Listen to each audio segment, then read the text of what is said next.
All right, hey guys, today we're going to talk about protein and how it's going to help you get lean and fit. Now, a lot of people don't utilize enough protein in their diet generally, like bodybuilders will, but the average person that I've been talking to and the average person in this course is not being eating enough protein. And let's just talk about why it's so vital and underused and how it's going to help you. Now, first of all, portioning, okay? Well, let's talk about why it helps you first, because the building blocks to muscle is protein, okay? And muscle is so incredibly vital to burning fat. Muscle will turn your body into a fat burning machine. So we want to do everything we can to grow that muscle. Is that going to make you big and bulky and huge? No, not if you're not taking anything.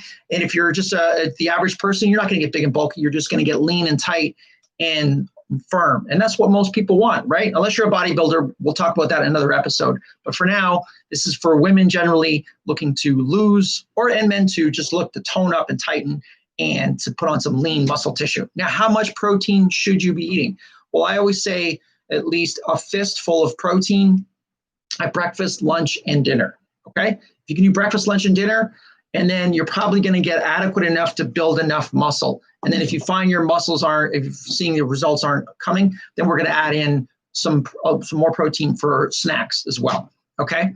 Now, protein, just for those of you who don't know, you want to make sure it's a complete protein. So that would be things like any animal, like eggs, chicken, fish, beef, full, like any animal or seafood. Now, peas on their own isn't a full protein. We want to get a complete protein, we need to add peas to a grain. So it would be peas and rice, or beans and rice would make a complete protein. That's why peanut butter and bread goes well together, because it's a complete protein.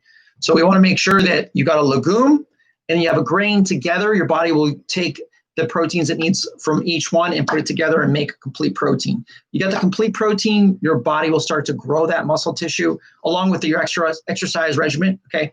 We'll talk about that in another video. We want to make sure that you're getting adequate amounts of protein. If you are, you'll start to grow healthy, lean muscle tissue, which will burn fat, okay? 1 pound of fat will burn a ton of calories, a lot more calories than 1 pound of fat. 1 pound of muscle will burn a lot more calories than 1 pound of fat, okay? So if I had 2 scales, I got a pound of fat here, or got a pound of muscle here, and I got a pound of fat here, the muscle is going to burn a heck of a lot more calories than the fat. So we want to make sure we have more muscle to burn the fat. Hopefully that makes sense, okay? So remember, just use that little tip, the fist, to get your enough protein in. Make sure you're getting it on lunch. In fact, go back to my plate. I always use this as a description. The first thing I do when I make up my plate is I put on the protein first. The protein should take up about a quarter of your plate. And then you got the vegetables over here and then the starch to finish. Okay, so don't forget that protein. Make sure you get it, guys. And if you have any questions about that, let me know, okay? Talk to you later.